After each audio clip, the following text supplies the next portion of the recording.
તળાજા શહેરમાં એડીપી યોજના અંતર્ગત ભાવનગરના સાંસદ નીમુબેન બાંભણિયાના સહયોગથી દિવ્યાંગોને જરૂરિયાત પ્રમાણેની વસ્તુ મળી રહે તે માટે આયોજન કરવામાં આવ્યું.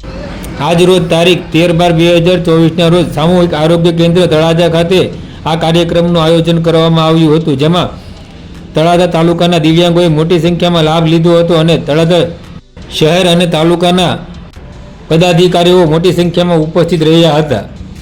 આ કાર્યક્રમનું આયોજન તળાજા સહિત સમગ્ર જિલ્લામાં કરવામાં આવેલું છે, જેમાં જુદી જુદી તારીખે તમામ તાલુકાઓને આવરી લેવામાં આવ્યા છે.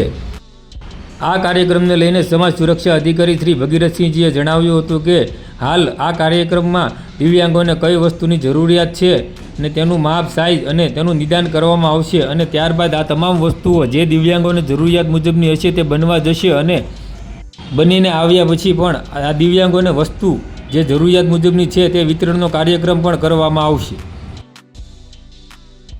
મારું નામ ચુડાસમા ભગીરથસિંહ પ્રતાપસિંહ છે. હું જિલ્લા સમાજ સુરક્ષા અધિકારી છું અને કલેક્ટર સાહેબે મને આ કેમ્પના નોડલ અધિકારી તરીકે નિમણૂક કરી છે.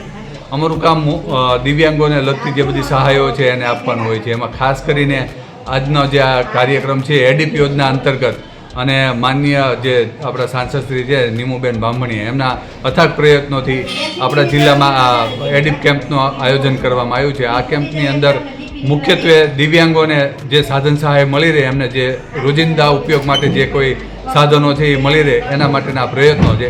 તો આજે તળાજા ખાતે આ કેમ્પનું આયોજન થઈ રહ્યું છે. 5 તારીખથી આ કેમ્પ શરૂ થયો છે, જે 18 તારીખ સુધી આ કેમ્પ ચાલશે.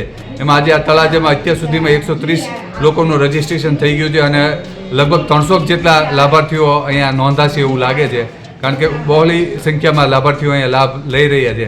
અને એ માટે અહીંયા જે બીઆરસી ભવનના જે શિક્ષકો છે, સ્પેશિયલ ટીચરો છે, સમાજ સુરક્ષા ખાતા, જિલ્લા વહીવટી તંત્ર અને બીજા પક્ષના કાર્યકરો છે એની મદદ મળી રહી છે. આરોગ્ય તંત્ર અને ને ટીમ પણ સાથે મદદમાં છે અને ખૂબ સફળતાથી કાર્યક્રમો અત્યારે દરેક તાલુકામાં કેમ્પનું આયોજન થઈ રહ્યું છે.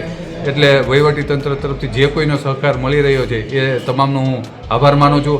અને આ જે કેમ્પ છે એનું મોનિટરિંગ કલેક્ટર સાહેબ દ્વારા કરવામાં આવે છે અને દરેક જિલ્લાના દરેક લાભાર્થી આનો લાભ લે એવો વહીવટી તંત્ર દ્વારા અપીલ પણ કરવામાં આવે છે.